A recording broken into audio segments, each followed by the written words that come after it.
If you've taken a look at gay online spaces recently, you might have noticed an interesting trend. As some have put it, we're officially entering the era of the non-binary mask-for-mask profile. In simpler terms, hypermasculine presenting gay men who only socialize or sleep with other hypermasculine men are identifying as gender non-conforming or non-binary, without visibly challenging much of a binary whatsoever. Now, I am not in the business of stripping people from their identity, nor is there any requirement for identifying as trans regardless of the label, but I think you can at least agree that it's an unusual presentation for someone with they/them pronouns. This is the most conventionally masculine sect of the gay community, infamous for being extremely derogatory towards any other form of presentation, to the point where photos of their friend groups have become a meme of sorts. A lot of these people act as though they're allergic to any variance whatsoever.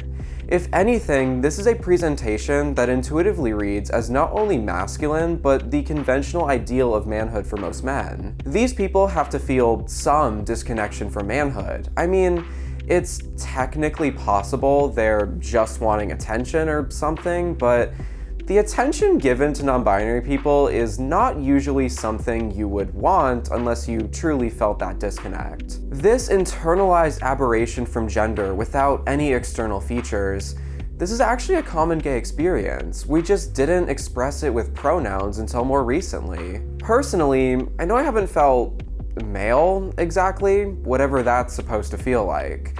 Maybe it's because I'm obviously not straight passing, but wait, looking straight isn't a gender expression. Being straight is just having a breeding kink or whatever. Though it seems that's where the line is. There is something that separates queer people from straight people as far as gender is concerned. There is some way we all deviate from our gender roles, even if we present stereotypically like our assigned gender. And I don't think the difference solely comes from not sleeping exclusively with the opposite gender. Take a look at the way the far right represents us, especially those of us assigned male at birth. They've constructed the image of a perfect villain. We're both superhuman hyperpredators who are going to eradicate straight people. God, finally. And we're simultaneously effeminate, irrational, and outright dysfunctional. We are not displayed as normal men, rather, a cautionary tale of a dangerous yet fallen man completely wasting his potential for greatness. And when they do feature a queer person without vilifying them, they're always portrayed as one of the good ones. They present in a way that's very palatable to straight audiences. They can pass as straight and cis other than the fact they're gay. And they're willing to denounce and talk very poorly of the rest of their communities. This language focuses on two things: gender and a sense of brokenness. There is definitely an invisible aberration from the male standard that everyone can see in gay men, but this happens to really anyone who's queer. Perhaps this is where drag came from, a desire to explore this juxtaposition between our external appearance and our internal disconnection with gender.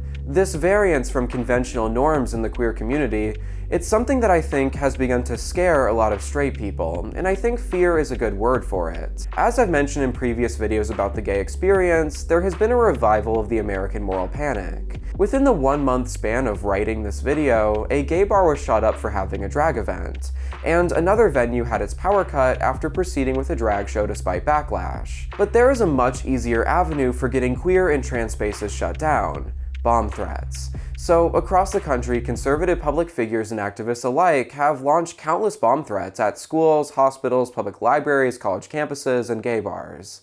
There is something about us that strikes fear in a lot of straight people, and this fear is expressed with gendered language. So in this episode of Finding Subtext, I want to explore the gay community's relationship with traditional gender roles and ideals, along with why I believe our identities have been cause for such backlash. We'll be starting by examining conservative attempts to define gender roles or queer and trans identity, following that with how cis queer people fit into that. Let's get into this.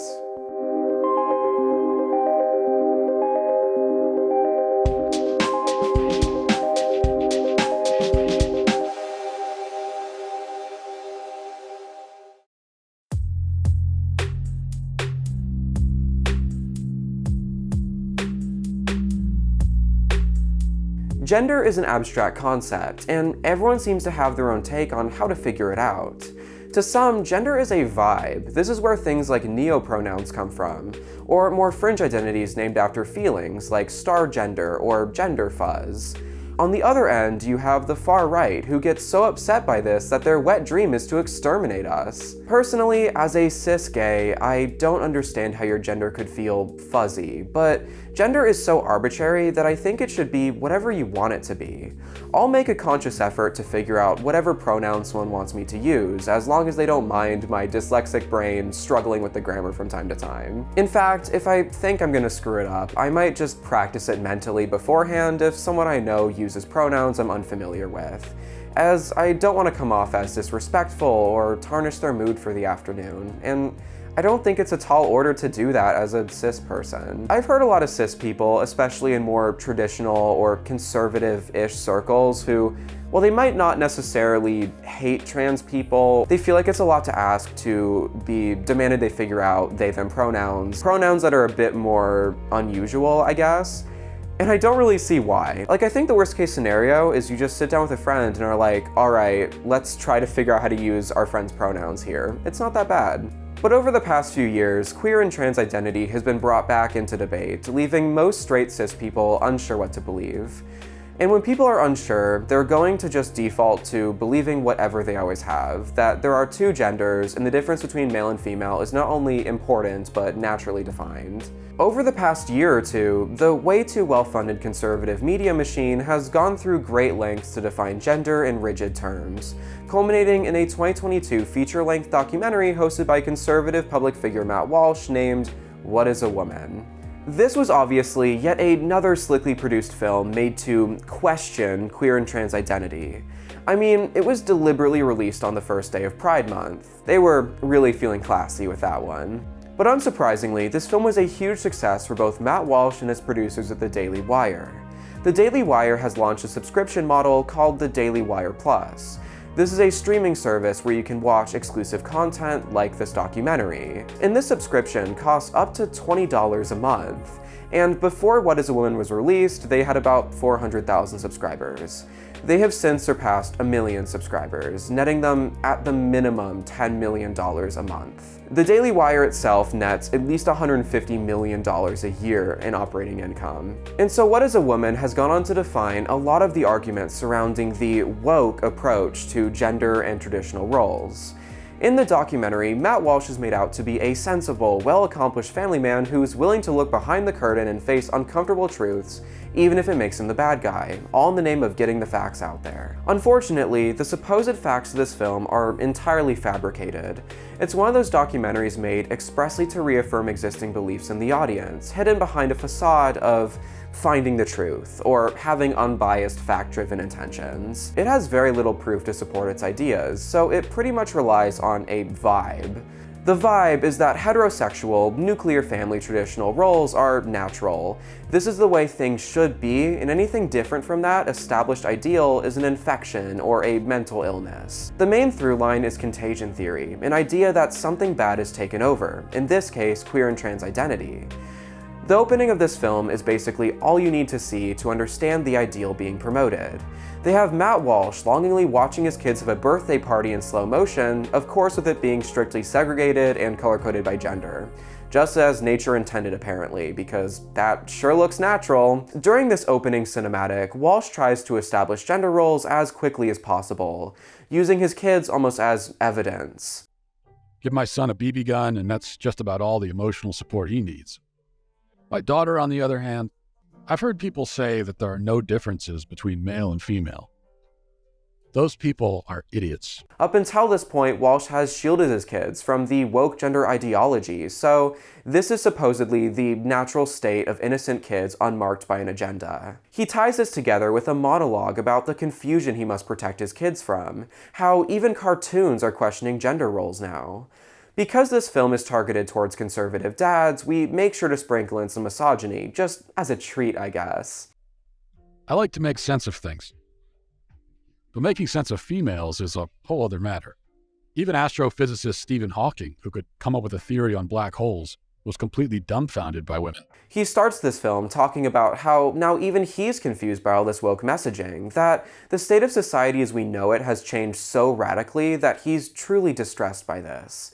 So he goes out and seeks assistance from mental health professionals who, of course, are entirely queer, trans, or at the very least specialize in affirming care. They're framed as crazy mad scientists, happy to validate any delusion one could possibly have, especially if they're under 18. They're so wacky, wild, and indoctrinated that when Matt Walsh, who's clearly an alpha male, pretends to question his gender in front of the therapist, they affirm him.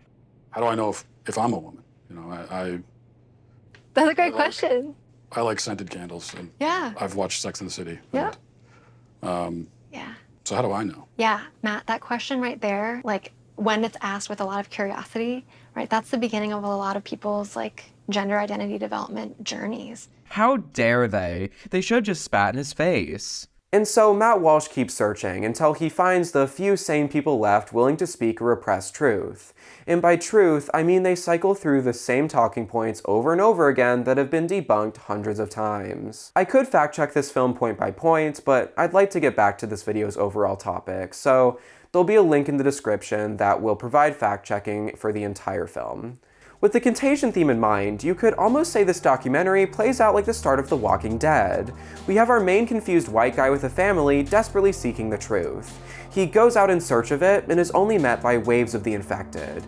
He then finds a few sole survivors keeping up the good fight and joins up with them to try to take back the world from this sudden, mysterious, widespread illness. The cast of characters they've chosen for the infected, they're not accidental. It's really tacky. We see a non-binary feminist therapist, a trans woman who practices gender reassignment surgery, a gay psychology researcher and gender studies professor, a Planned Parenthood doctor who also specializes in gender-affirming care, and an ensemble of random strangers on the street who reaffirm the supposed viewpoints of the infected professionals shown. This is supposed to be seen as the winning side, an infection that has taken over the world around Matt Walsh, leaving a small oppressed minority with the facts on their side behind. Before I go any further, I'd like to point out a few things about this film, and I promise we're getting back to the video topic soon. For several years, I worked as a creative professional making non-fiction film and TV. As a teenager, I put together a few documentaries that got me a job at a video production company making TV shows.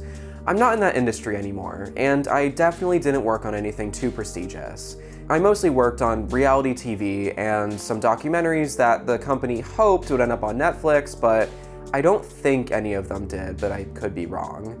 But I have experience making films like this. From a technical standpoint, one of the first things I noticed was the color palette. Narrative films often communicate with color. A blue or cold palette is often used to communicate sadness, mourning, loss, or coldness. This palette can also be masculinizing. A lot of fitness or male-centric videos use a profile like this, which makes it troubling that the editors just cranked it up on the trans doctor. On the other end of the spectrum, warm tones are often used to communicate connection, growth, life, and general positive vibes. Particularly when this film shows anyone with a medical background who is also queer-affirming, the color palette gets very cold, and it seems intentional as the grading drastically changes anytime Walsh finds one of the sane ones, someone willing to speak against queer and trans identity. The main exception I see to this are the scenes with the gender studies professor, but I think that's because he introduces the university scenes with a hope that he will finally uncover the truth about this whole gender thing by seeking a highly educated opinion, which is why the palette goes from cold to warm in the transition shot leading up to this scene. There is another kind of exception to this rule, though I don't think it fully counts as an exception. It's in the very opening of the film. It's the scene where he interviews the compromised therapist or whatever.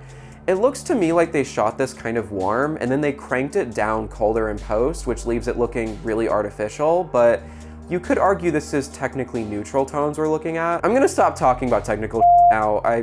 I miss my time in the film industry, I guess. While I think some might chalk this up to inconsistent lighting or the weather not being consistent through filming, I'd like to point out that color grading is mandatory when editing, and they are still shooting this with professional lighting and camera setups, so they could make this look however they want it to look.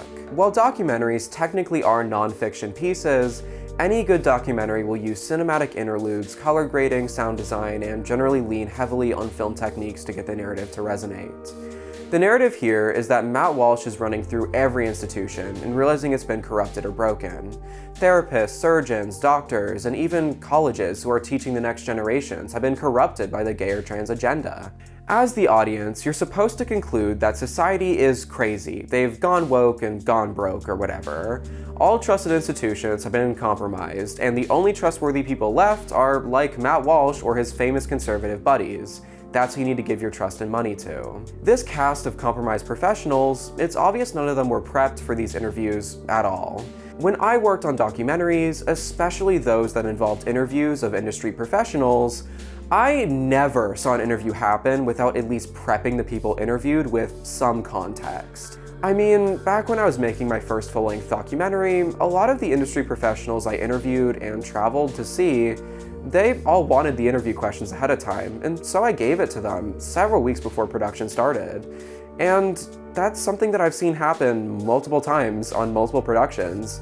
You're supposed to either give them the interview questions, but if you can't do that, you're supposed to at least give them the general plot points of what the film is supposed to be. What are you trying to communicate to the audience? What is your agenda? Unless you're interviewing people you know would be disingenuous on camera, you always prep them before filming. But that's the thing. Matt Walsh is trying to cast these people as the perfect enemy. They need to be seen as unintelligent and hypocritical, and if they were prepped, they'd either see this film for what it is and refuse to participate, or they'd be able to defend themselves with data. These aren't interviews, they're debates thinly veiled as interviews, but unlike any actual debate, only one side has come prepared. All things considered, these professionals did a fantastic job. They don't seem to have any media training, and from my documentary experience, I know how hard it is to get everyday people to sit down in front of a wall of equipment for no pay, just for the benefit of being able to represent their viewpoints. Usually, we'd try to return the favor by making the experience as fun and comfortable as possible. We would make certain parts of production optional, like the photo shoots we would do during production for promotional materials. If anyone wanted to just say their piece on camera and leave, that was totally within their right to do so, because they're doing us a favor as people making documentaries. We're not paying them for their time or anything. And it seems Matt Walsh did the complete opposite. He made it as hard for people on camera as possible. As a result of this film, all of these so-called compromised professionals have been subject to massive backlash from millions. And while Walsh acts like it's the people speaking against the queer community who need the anonymity, it seems to be the other way around. Thankfully, likely because of the nature of their careers, unlike others highlighted by similar documentaries, the professionals in this one seem to have all kept their jobs, though with their practices and reputation being tarnished by review bombing and death threats. When you make a documentary film, you typically come up with a hypothesis, general plot points you know the documentary should hit. It's obvious that despite trying to frame this documentary as an unbiased quest for answers, Walsh had already made up his mind, and if that's the case, the professionals being consulted should have been given the interview questions ahead of time. Okay, so that's all great. We have a documentary that's made to be as biased as possible, but did they even answer the question? Well, despite this film starting out with defining womanhood as the color pink and not liking fishing, and both Matt Walsh and his son like fish and guns, Walsh ends the documentary with this scene. Hey, I've been meaning to ask you something. Uh-huh. What is a woman?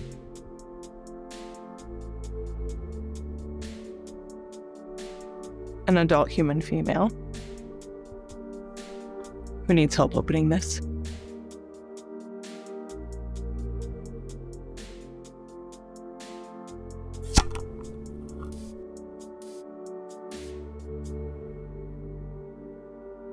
I wonder if the jar was pre-opened, Hillary Clinton style. Okay, so an adult human female. You just used a different word and pretended like that was an answer. Okay, so you're a professional architect, and I just have one question. What is brutalist architecture? It's a building, duh. We simply aren't going to get a concise definition of womanhood, or manhood for that matter, because gender is an amalgamation of social behaviors and constructs that only somewhat loosely correlate with biology. The only concise answer I can think of is an unsatisfying one, that a woman is someone who identifies as a woman and wishes to move through society being perceived as female. But I kind of just did the same thing there. I didn't say what a woman was, I just used the word female at the end of a sentence. Like, That doesn't say what womanhood is, and even Matt Walsh knows he has to show some difference between manhood and womanhood, so he chose cooking and hair products for girls, with physical strength and fishing being for boys. With associations as nebulous as these, you're gonna need something to back this up, so Walsh appeals to biology and nature. Well, biology does correlate with binary gender, but not always. Obviously, there's millions of trans people who'd be the first to tell you that they do not fit into their birth sex, but aside from them, many people have natural physical deviations from their birth sex. Intersex, an umbrella term used to describe people who have physical biological traits that do not fit a gender binary, is a condition that is as common as having red hair. About 1 in 58 people have it. Many people will argue that this doesn't count, and it's actually about chromosomes or reproductive organs, and that intersex people are usually having hormonal deviations, not chromosomes or reproductive variations. Even if you try to make gender strictly about chromosomes or reproductive organs, 1 in 200 people biologically don't fit that either. But even if we pretend like chromosomes are always linked to gender, that women have XX chromosomes and men have XY chromosomes, and that the exception does not make the rule, then where the is my fishing chromosome, Matt Walsh? Like, does my make me need to kill some small animals or something? You can't experience chromosomes. They don't impact your lifestyle or anything. In fact, because of the genetic vulnerability of the Y chromosome, over the past 200 million years, the Y chromosome has shrunk by 95%. The X chromosome carries 800 genes, and the Y chromosome now carries just 27. And we don't even fully know what those 27 do yet. So this just leaves reproduction. That is what defines gender, apparently. Okay, so I guess we can just forget about gender roles outside of the bedroom in the doctor's office. Unfortunately, since Matt Walsh isn't waging a war against the infertile or anything, because at least that'd be entertaining, he needs something beyond reproduction to create his strict binary. Strength is typically more of a male thing, but in modern society, we aren't exactly moving boulders to put together a PowerPoint. So aside from muscle mass and reproduction, what makes a man different from a woman? He never really answers that, but many others have tried over the past 10 years. If you asked most men throughout history and around the world for a list of qualities that they'd associate with masculinity, the vast majority of them would agree that a man should be strong, courageous, competent, and honorable. Those are what I call the 4 tactical virtues: strength, courage, mastery, and honor. Oh boy, I'm getting some tactical virtues. You couldn't have just said virtues, was that too gay? Personally, I've always defined traditional manhood as a bundle of perpetual anxiety. Men have been having anxiety about the death of masculinity for ages. Literally, multiple ages. A few years ago, we needed to bring back manly men. In the 1990s, we needed to be vigilant of men becoming less masculine, women becoming less feminine. In the 1970s, men were abandoning masculine activities like gardening and feminizing themselves with an increasing use of toiletries. Considering you still can't get straight men to wash their ass 50 years later, I'm not sure what toiletries, but okay. In the 1950s, the masculine-feminine ratio was falling out of whack. In 1925, men were feminizing themselves with bathrobes and women were wearing mannish clothes. In 1922, men were using too much makeup, and in 1886, the sexes were changing places. But the Founding Fathers, they were the real alphas, with their powdered wigs and everything, so maybe we've just been going downhill for the past 400 years now. Well, in 1002, men were feminizing themselves by bathing every Sunday and combing their hair. And in 400 BCE, men were cross-dressing too much, supposedly due to women becoming too infertile and overweight. Notice how fluid these gender roles are. At many points in history, men brandished the color pink, had makeup, or even practiced drag. At other more recent points, men were becoming too effeminate to garden, something that's now considered a very feminine activity. The only consistency is the fear of men losing their masculinity while women gain masculinity. Almost like masculinity is being used as a pseudonym for power. Because men sit at the top of the societal power structure, I think there's a lot of inherent anxiety of losing that position. We have countless young men paying hundreds of dollars to attend Andrew Tate's Hustlers University, where you too can learn to be so alpha you'll have an entourage of women who will maybe consent to you. Not that you care about that because you're a real alpha. Masculinity is seen as something you have to work to keep, an entire lifestyle built on dominance and power. In a way, I don't think men know what masculinity is in general beyond a vague idea of strength, as this entire industry of masculinity gurus is pretty much entirely built on concepts of dominance, and a fear of losing that dominance. This fear of loss or replacement, I don't think it would be so potent if men didn't sit at the top of our power structures. In society, those with the most power often feel increasingly marginalized. Nearly 9 in 10 members of Congress are Christians, yet Christians have been putting out media for years now about how America has turned its back on them. This is just part of how Americans perceive reality, especially in a hyper-individualist country like America, where people are highly sensitive to things that are unfamiliar to them because they don't get exposed to a lot of things. In a 2022 YouGov study, they found that while 70% of the country is Christian, people estimated it was 58%. Or while 88% of Americans have flown in a plane, people thought it was only 59% who have done that. On the other end of the spectrum, the opposite happens, but at way higher margins. Like how 1% of the country is transgender, yet Americans believe it's 20 times higher than that. Or how Americans somehow believe 30% of the country lives in New York City, or is atheist, or really anything that is a small minority in this country. And before anyone comments that the reason people believe that 30% of the country is trans or queer is because they're just being shoved down everyone's throats in the media, yeah, the representation rate for queer people is like 12%, so no, people are just sensitive. Men are overestimating the amount of people challenging the status of masculinity, to the point where they believe their entire gender role will rapidly be replaced. When you belong to a group that dominates politics, business, and society itself, the last thing you want to do is give up your power. Because deep down they know if the tables turn, they risk being oppressed just as they've done to others. This is why replacement theory works, and why the most watched conservative media in the country obsessively focuses on it. Replacement theory is invoked in some way in the majority of Tucker Carlson's content on Fox News, the most watched cable news. The belief is that if we let minorities rise up, they will take over and the oppression will flip. There is no evidence of this happening, but that doesn't make it less effective of a propaganda tool. Marketing physical fear also helps our capitalist system. For decades, billion-dollar corporations have been built on selling beauty products to women. They sell an insecurity of losing your womanhood after turning 25 and a product to fix it. These corporations want nothing more than to double their market, as there's only so many women you can guilt into buying $100 face creams. As a result, the male beauty standards have elevated, creating markets for any personal care product that can have the word man slapped on it. If you try to look up some fashion tips for men, the example photos look like this. Being this fit would have been considered competitive bodybuilding 20 years ago, but now it's just what men look like when they want to wear a shirt on a picture. I mean, hell, look at the reboot for Baywatch. The beauty standard went from high to outright unattainable unless it's your full-time job to look like that. Making that the beauty standard for men was so smart for corporations because it is quite literally unattainable. Like, you just cannot look like that no matter what you do. You could make it your full-time job to look like that, and you could maybe look like that for a few weeks, maybe a few months at most. After a while, you would start to lose the muscle mass from being that lean. That's why people who are competitive bodybuilders go through bulking or cutting periods, because it's so unsustainable. But I'm sure gyms, equipment manufacturers, and supplement companies love this trend. Once capitalism can give men chronic anxiety about losing their masculinity, you can sell them high-margin products with the word man on the packaging. But what does this have to do with being gay, as gay men are probably the only demographic that's even remotely close to achieving any sort of physical ideal? Gay men spend an incredible amount of time, money, and resources achieving this exact masculine ideal.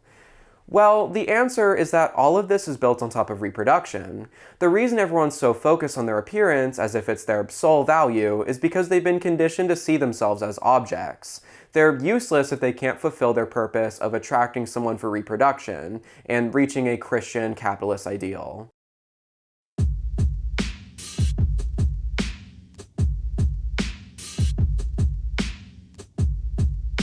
When I was a teenager, I felt like the world had fallen around me. I felt like Matt Walsh, honestly. It seemed like something was going around. I remember I really started noticing around the time Anderson Cooper, a famous CNN journalist, came out as gay. And my church was like, "It's even infecting the news! Watch out, everyone! Only get your news from our ton of magazines. Before that, my religion was still putting out articles with fun, relatable titles like homosexuality, how can I avoid it? And it just really felt like even back then, an unnatural replacement was happening. It was spreading, and all you could do was try to avoid it. As I got into the later half of my teens, trans people were making it into the news and even on TV. And by that point, I was coming to terms with my queerness, so I felt like we were all celebrating an upwards trajectory as a community, and that as soon as I could escape my religion and family, I'd never have to worry about homophobia again, especially if I lived in a blue state. That didn't pan out. In the past 200 years, we've had like, what, 600 anti-LGBT bills proposed in this country? It's bad right now. In places like New York City, gay bars are being targeted by a gang that drugs random men, sometimes to the point of dying, and then robs them because the police just chalk it up to the gays partying too hard. In a lot of ways, the reaction to progress has been overshadowing a lot of the social progress itself. At first, it was just trans people who are once again subjected to having their humanity used as a debate. But we're seeing it trickle up the privilege ladder to pretty much anyone who's queer. The tools used to try to slam the closet door shut, they're mostly old.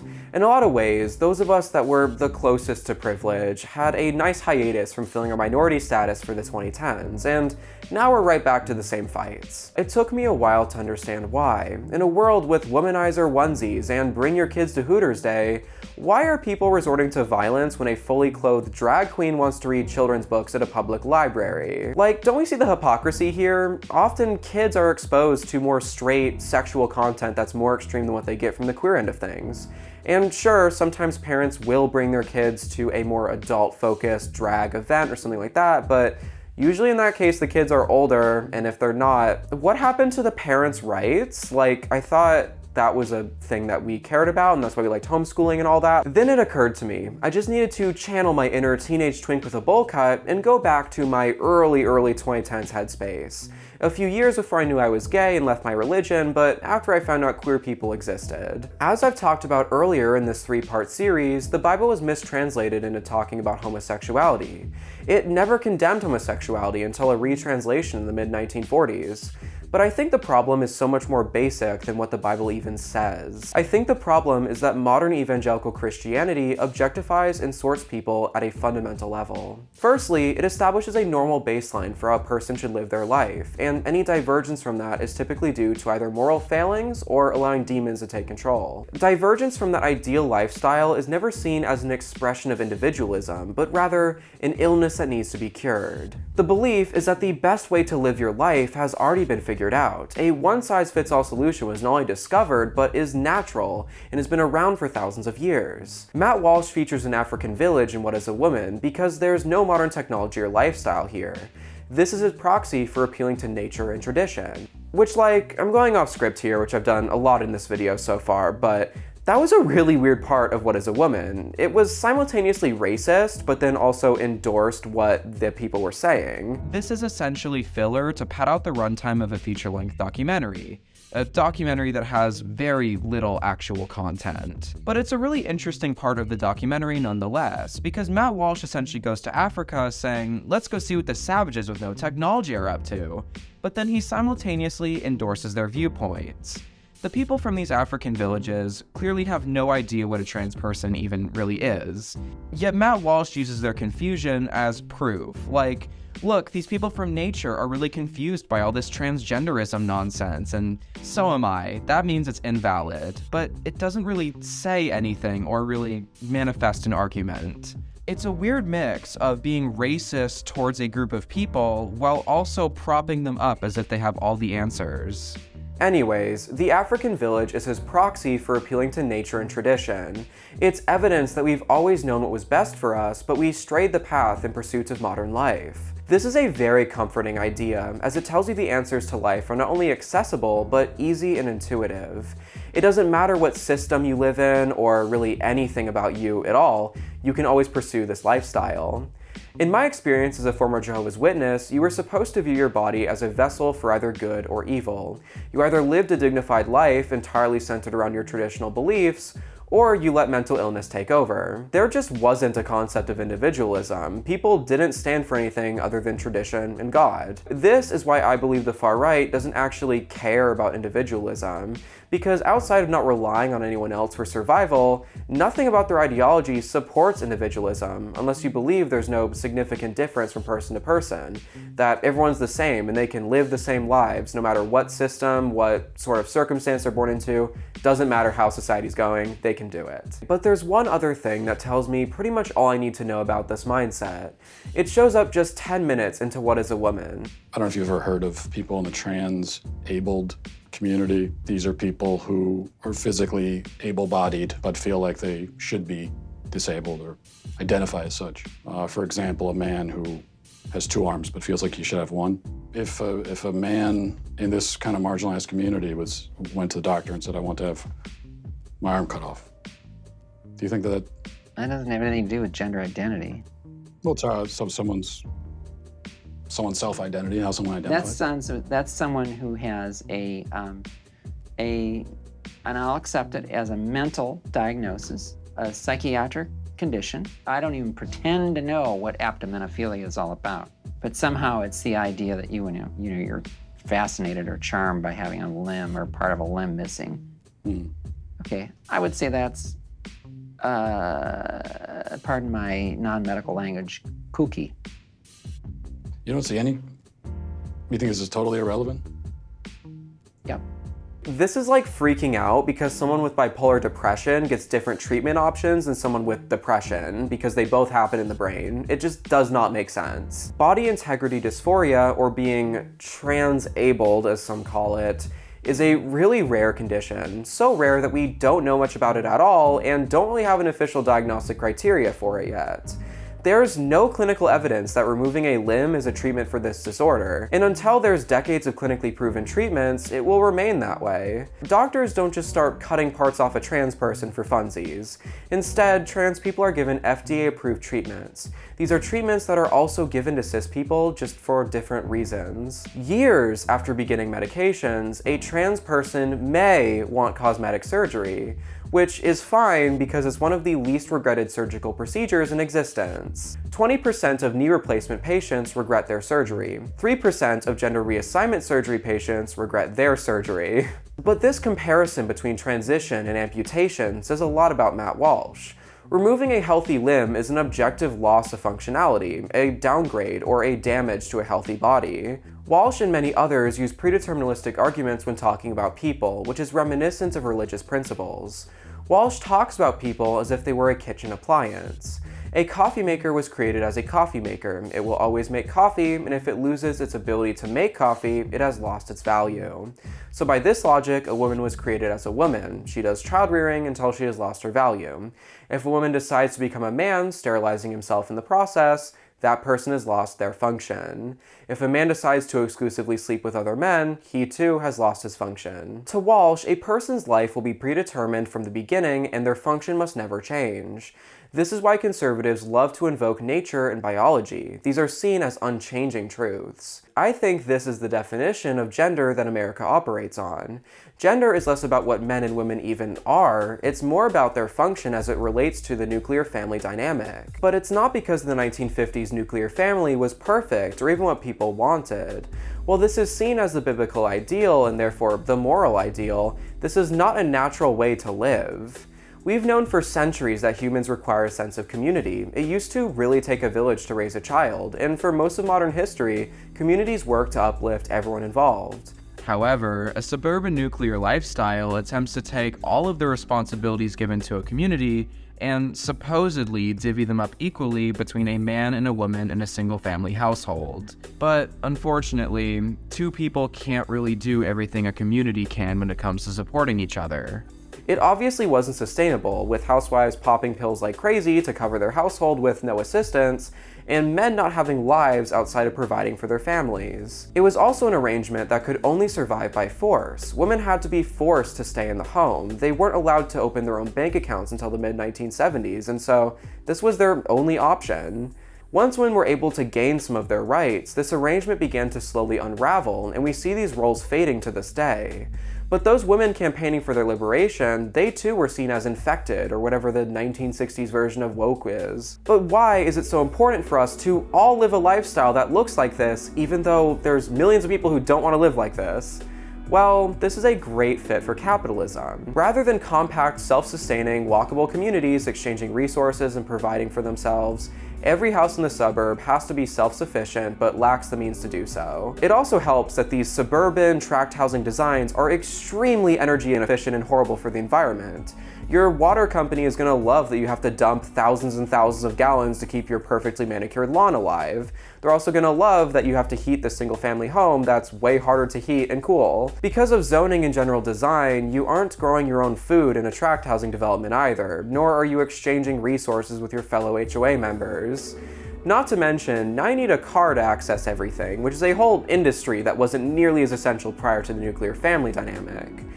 Even socializing now costs money. There's no place to socialize in a suburb, so you have to rely on private businesses like malls, bars, or coffee shops. Every industry you can think of, they all profit so much more from suburbia. This is a wildly inefficient design, and capitalism creates profit from inefficiency. To sell this environment to everyone, despite it being a terrible fit for a lot of people, the suburban nuclear family was moralized. In the late 1940s, when the nuclear family was less the norm and more an advertising project for corporations, promotion for these new developments leaned heavily on moral Christian principles. And if that didn't work, they threw in some aggressive gendering just in case. Home brings a sense of security to a man. And to every woman, her home means a setting for gracious living. And we'll have the living room right in here. And the kitchen right here so we can see the children playing in the yard. Yeah, the children. Children? Say, how many are you planning on? Not more than 6, I hope. In a way, this advertising is so effective that it's still working 80 years later. You have the Matt Walsh starter kit in all of these old promotional films. An appeal to nature, scientific reason, gender roles, uniformity, simplicity, and of course, religion. Despite these concepts not intuitively applying to suburbia, as this is just not a natural or necessarily religious way to live, corporations mix these together to serve corporate profits and capitalism. This is why when conservatives try to illustrate the perfect Christian lifestyle, it looks similar to advertising from the Levittown era. This is why any variance from this ideal is considered a sickness. Moving away from this is to defy your destiny and the natural order of things. But there's a lot of movements that defy this lifestyle, so why are we spending so much money and time going after queer people right now? Well, queer liberation is the most recent societal movement that's really taken hold. It's low-hanging fruit, if you will. Though reproduction is probably the most ingrained part of the nuclear ideal, which makes queerness an obvious target. While Matt Walsh isn't necessarily starting a war on infertile people or anything, it is true straight people, especially the more traditional ones, wrap up most of their value into how functional their bodies are at reproducing. This is why women across the country pour billions into fertility treatments rather than adopt from a surplus of foster kids. With that in mind, it's no wonder queerness itself is seen as broken or sick, as queerness is the antithesis of predeterminalism. Queerness is about finding joy and authenticity in life. It's decided that even if you have to uproot everything to do it, you deserve to live the best life you can. I think that scares a lot of straight people, as to reach this point, you have to come to terms with some really hard lesson. Without destiny, your life has no inherent meaning. You live without a roadmap or a Christian ideal to follow. If you can fit yourself into the box traditional society provides, you never have to question your decisions, figure out your priorities, or even question the meaning of life itself. Believing you have a destiny strips yourself of all agency in life. You can spend your time on Earth reassured that everything happens for a reason, and there's no point in trying to do anything beyond starting a family and providing for them. The problem is that this doesn't fit everyone. While I'm sure there's a lot of people out there who genuinely really want this lifestyle, and this is a great fit for them, there's also probably the majority of people who really fucking hate this, but are trying to force themselves to be happy with it, or find contentment in it. A lot of people have a midlife crisis once they realize their time is almost up and they experienced almost nothing outside the suburbs. Having a queer person challenge the status quo puts them at risk of realizing they wasted their time trying to follow the normal steps in life. And if they've already invested in a tract house they can barely afford with 2.5 kids, it's not like they can reverse course. It's much easier to aggressively silence those challenging your worldview than it is to lose everything you've ever believed in and build a ton of new regrets as well.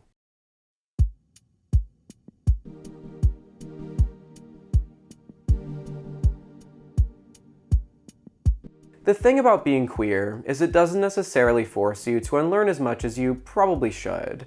While I now view my life plan without an emphasis on traditional roles, I wasn't fully there for several years after coming out. I'm sure you've seen a traditional gay couple before. They essentially do their best to fit into a nuclear ideal, and there's nothing inherently wrong with wanting this, but I think a lot of gay men live like this solely due to gender role conditioning. Both genders are conditioned to view their life trajectory through the lens of the American dream, but living the American dream isn't that great, especially if you're gay. The suburbs stand for the opposite of queerness. It's a physical extension of the one-size-fits-all mindset. Each family gets what's believed to be the nuclear ideal. Nothing here is supposed to challenge you or catch you off guard. This is a place designed for a sustained absence of challenge or subversity. Growing up, I was primed to believe this is where I should end up. This was the backdrop I want for my life. I'm going to marry a woman, provide for her, and have my 2.5 kids here. As I got older and realized I was queer, it brought this into question. Should I still expect my life to look like this? But with acceptance surging in the 2010s, I believed I could still make this work despite being gay. This is what I'm supposed to want as a man, right? To be a dad in one of these places, and just because I'm gay doesn't mean I'm not a man. It doesn't help that under capitalism, the economy is decaying. Wages have been stagnant for 50 years, while housing and pretty much everything else has quadrupled in price, even when adjusting for inflation. This is causing a strain on our capitalist system, and so we've seen a resurgence of promoting these traditional ideals, in part because corporations need this system to keep going. You have social media movements about being trad, or cottagecore, or crunchy.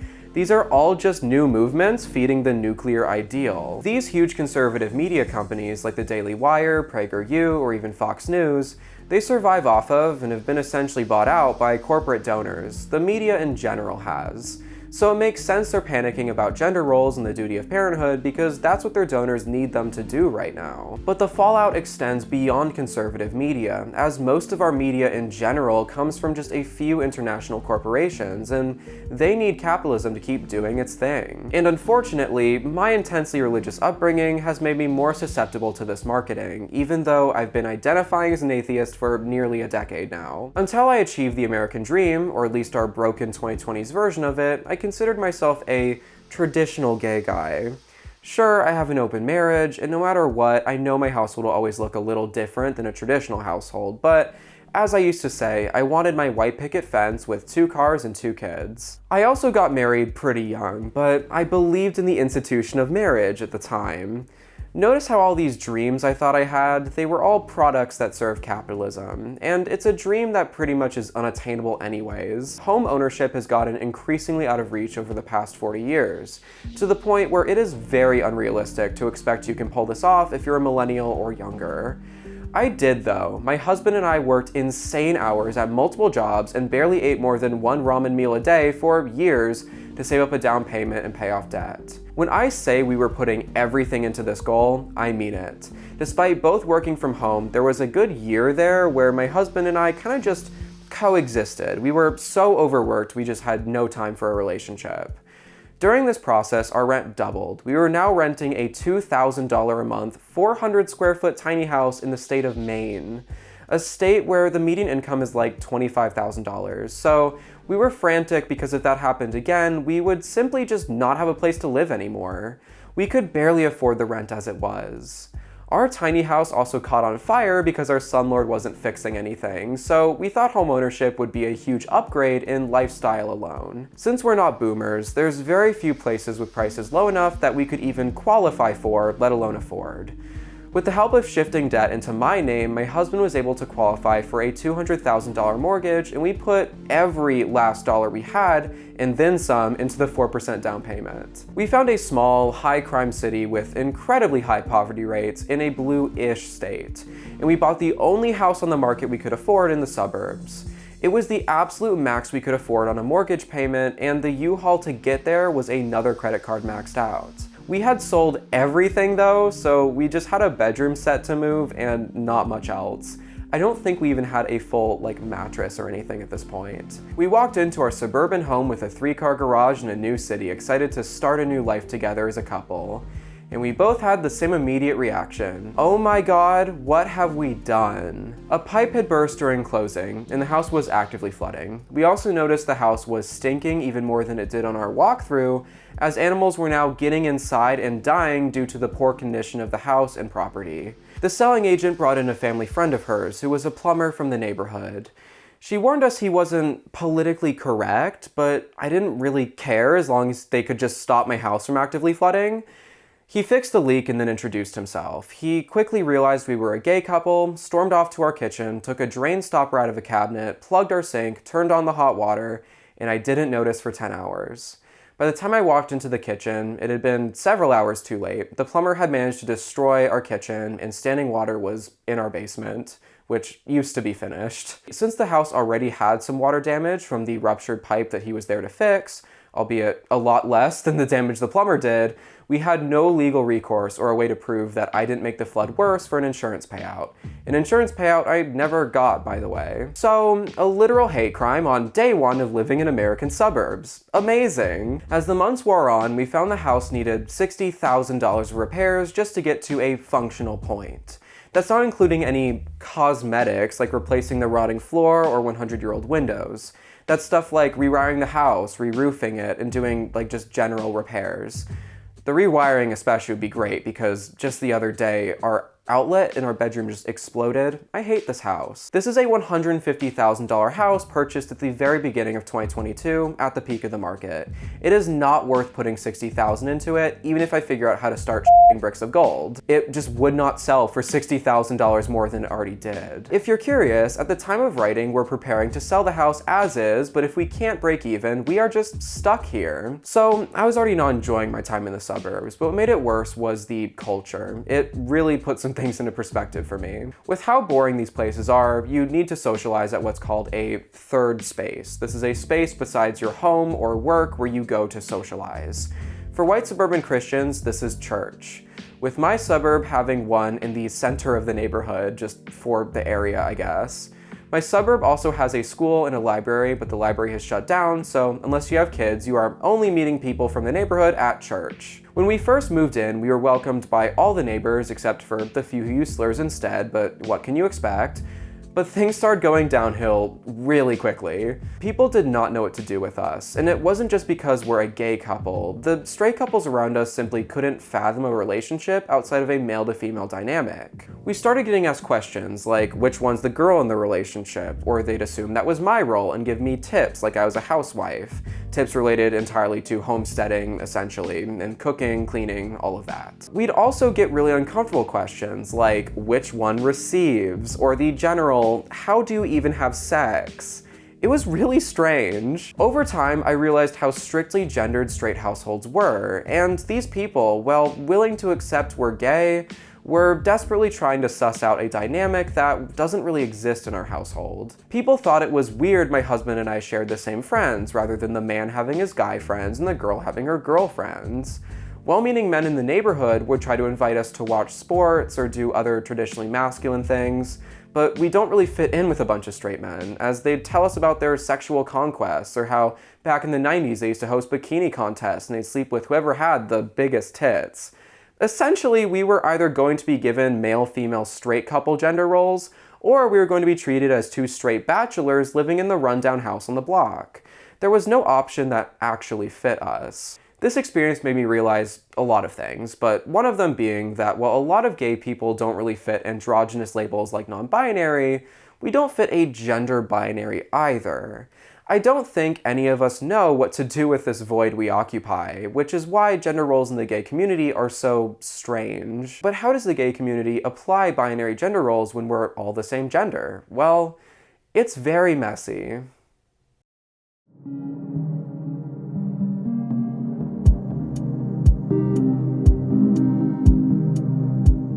In this part of the video, I'll be stepping deep into opinion territory rather than a general attempt at unbiased analysis. At this point, after researching and writing dozens of pages about gender roles for this video, I think I've realized that being a modern man is to be self-destructive.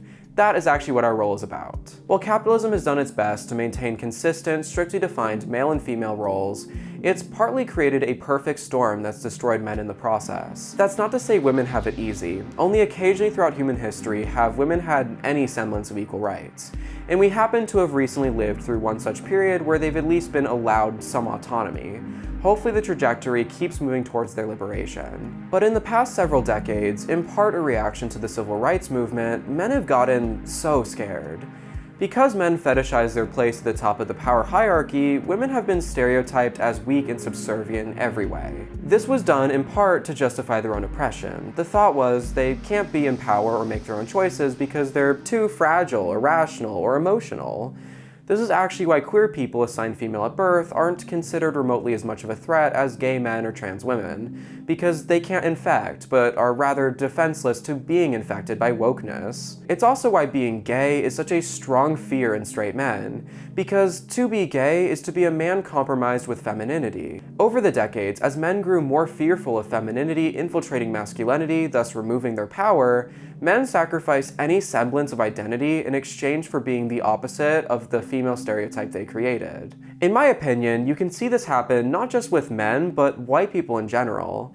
I think white people have kind of abandoned any semblance of culture they once had, and instead replaced it with whatever is the opposite of the people below me. While women got to be emotionally vulnerable and so weak they had to depend on others, men were made to be stoic and lone wolves. This robbed men of their communities and emotional support, and with the fear of being feminine or gay, men accepted the capitalist nuclear ideal wholeheartedly, as it promised to meet their emotional needs by shifting the role of an entire community onto their wife. As a result, men have incredibly poor mental health on average, and almost no friends. If you can't bond with other men too closely without risking being morally compromised, it makes it really tough to have strong, intimate friendships. Men found a few ways to be intimate by proxy, though.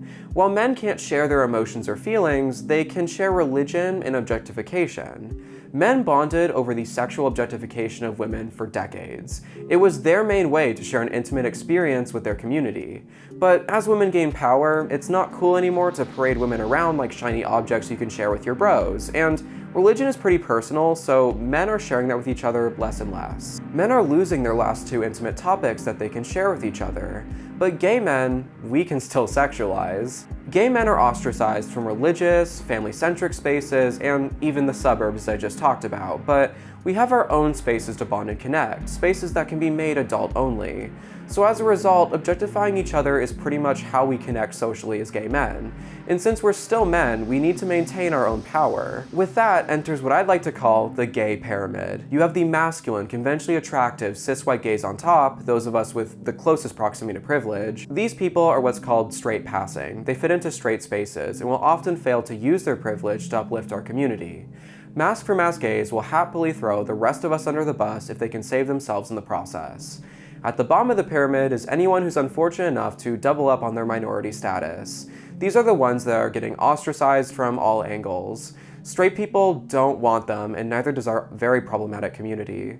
We have essentially taken the power structure straight white men created and applied it within our own marginalized community. I guess it's true that even when we lose our place in society, men can't help but recreate what's familiar to us. 5 years ago, Grindr, a gay dating app, produced a series called What the Flip.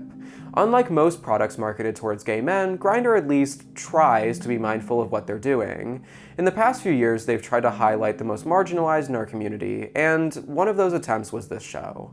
Released in 2018, What the Flip tried to expose this hierarchy within our own community by having two people swap Grindr profiles in each episode. The twist is one person has a privileged stance in the community, while the other has a disadvantage. For example, masc and femme, white and Asian, younger and older, etc. These episodes go entirely how you'd expect. When the masc guy swaps profiles with the femme guy, the masc guy has to experience a taste of rejection and harassment, while the feminine man gets a taste of basic respect. Every episode goes like this. In a lot of ways, the show doesn't know what to do with this. It's framed like a fun game show, but in reality, it's sad enough for everything to kind of just awkwardly linger. Kinda a rice queen here. What's a rice queen? Oh, okay. They're usually good at bottoming. Most Asian dudes are. How many people have you messaged? 1, 2, 3, 4, 10, 11, 12, 13, 18, 19, 20, 21. And like, I just wasn't getting really any responses at all. Like, what am I on here for? Not and talk to myself. Started having to ask the question like, are you into Asian? Are you into Asian? I felt like I was working to talk to people. I was just like, is this person somebody who's into Asians? Like, does this look like somebody who would write me back? In the first episode, we have Ben, a completely normal guy, though he's being cast as being overweight. He swaps profiles with Austin, a example of the gay ideal. He has abs and a douchey profile to boot. Ben immediately notices the world of difference when given access to Austin's profile. He can also go through Austin's chat history, which gives him a window into how people in Austin's class behave. You need pics and stats. You have to be hot. I don't, but you have to. Seems like a real winner. People don't want to waste time, so they put right there, I'm looking for this, not into this. If that's not you, don't message me, you know? Would you ever date a fat guy now? No, LOL, but I don't mind a little weight as long as it's not sloppy. Not sure what that means, but he feels like it's a safe place to talk on people that are heavier. Because that's essentially what's happening here. The show highlights that there isn't just a hierarchy, but an entire class difference. People like Austin solely interact with other people like Austin, whereas people like Ben only interact with people like Ben. Austin, on the other hand, he acts like how you'd expect someone in the ruling class of the gay world to act. That's not mine, is it? I'm not 5'4". That's not really healthy to me. Yeah, it's cute to look at, but you look sick. I think everyone obsesses over their bodies too much. I think that's especially prevalent in the gay community. You know, they could be very proud. They probably worked really hard to get there, and that's why I do it. It took me a long time to get to this body, so if I have it, I'm gonna show it off. Being fit to me means kind of the same as being healthy. He makes the same claims billionaires do when made to confront their privilege. I earned my status, and the people below me deserve to be put in their place. It's nothing unexpected. Unlike the rich, though, he does try to come down off his privilege for a second and talk about things, but in a really shallow way. What do you tell people who are like obsessed with body image? Let it go. Image is just one thing, and you don't know what anybody's going through to get to that image. And there is not a specific type of person that falls into just your one category. The show was refreshed for a second season with way longer episodes, a new format, and more nuance. Now the two men sit in the same room and talk about their different roles in a much more, formal setup. They even remade the body image episode, but this time with someone who's actually fat instead of gay fat like Ben was. Though it didn't take long for Grindr to cancel this show, and I'm not surprised as it reflects horribly upon the product it serves to advertise. But something I noticed in a lot of these episodes was a male-female gender dynamic happening. In a lot of ways, the men with the privilege were closer to the male ideal, and the men with the disadvantage were further from it. Even the way in which gay men behave in the bedroom is almost heterosexual, as the one who gives is considered masculine and the one who receives is considered feminine. And just like the straight Christian world, breaking out of these norms can be really difficult. If you're a feminine presenting guy, you're gonna feel pressured to bottom or take on that role. And if you're masculine, you're gonna be encouraged to dominate in bed. That's why even when masculine men do receive, it's called power bottoming, because they still have the power. This binary serves to minimize nonconformity, as the male and female binary does in the straight world. But the difference is that we're all men, so we have a bit of class mobility. This is where our intense pursuit of beauty comes from. If gay men are famous for anything, it's being hot. And that's because we're doing whatever we possibly can to gain power within our own community. In the Fit vs. Fat episode, the host hits the streets and asks people about their experience with body image. And most of the people interviewed expressed that working out isn't really an option in the gay community. It's mandatory to get any respect. But do you work out because you want to or because you feel like you have to? I have to. All my friends work out all the time, and I feel like where I need to keep up with the Joneses. Right. I mean, I just don't. I don't. Maybe three-guard dinner. In a gay community, it's all about the body. If I have a choice, I'd rather just stay in my bed and watch movies all night. We also haven't seemed to unlearn the obsession with youth and fertility, which is why once you hit 30 in the gay community, you're old. But something was happening around the time this show launched in the late 2010s.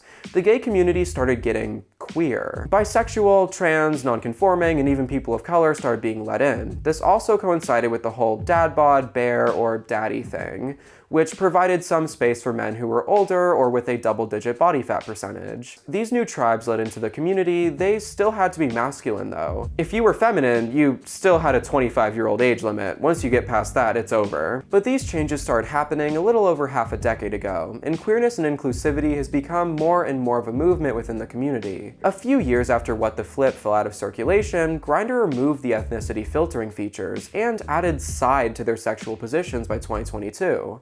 That's a big deal, as while people could identify as versatile for the past several years, sides don't engage in an intercourse style reminiscent of heterosexuality at all. There's not really much penetration happening. At the same time, we've begun seeing people start to change their pronouns to they, them, or experiment with androgyny, to the point where even the people at the top, the masked for masked gays, are identifying as queer and non-binary, though without changing their physical expression, likely because they still want their power. I mean, even my husband, who was straight and doing carpentry in 2014, ended the decade with a queer identity engaged to me and painting his nails. The LGBTQIA community is becoming the queer community. The lines between the letters are starting to blur. But unlike what conservatives think, this isn't a contagion. It's just a group of people ostracized from straight Christian society, realizing they don't need to follow an ideal anymore. They can embrace individualism. In the mid-2010s, I was attempting to train the gay accent out of my voice, and even more recently I found myself going to the gym because I had to, or trying every beard oil under the sun because I'd like not to be pressured into bottoming every time I open Grindr. One of these days, I'm going to say f it and embrace my signature twink glow before I turn 30 and no one wants me regardless. But even I, clearly with a lot of therapy to get to once I can afford it, feel a desire to unshackle myself from the male ideal. It's a goal of mine to move back to a big city, in part because there I can experiment with my presentation a bit more. Smoking in my yard and getting a few nose piercings was enough to ostracize myself from the last few people in the suburb who would talk to me, so I'm not exactly ready to start wearing crop tops or paint my nails just yet. My husband can get away with it because he's naturally way more masculine and just is more built as a guy, I guess.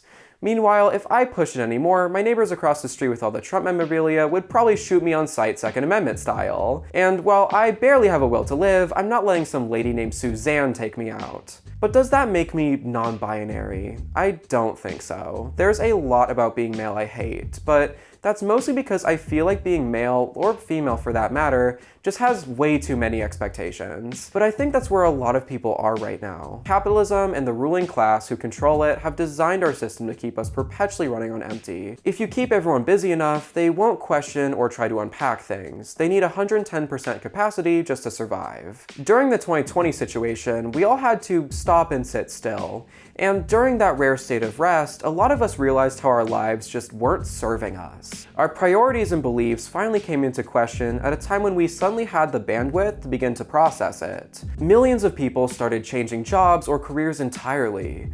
Others moved to rural areas, while others moved to the cities.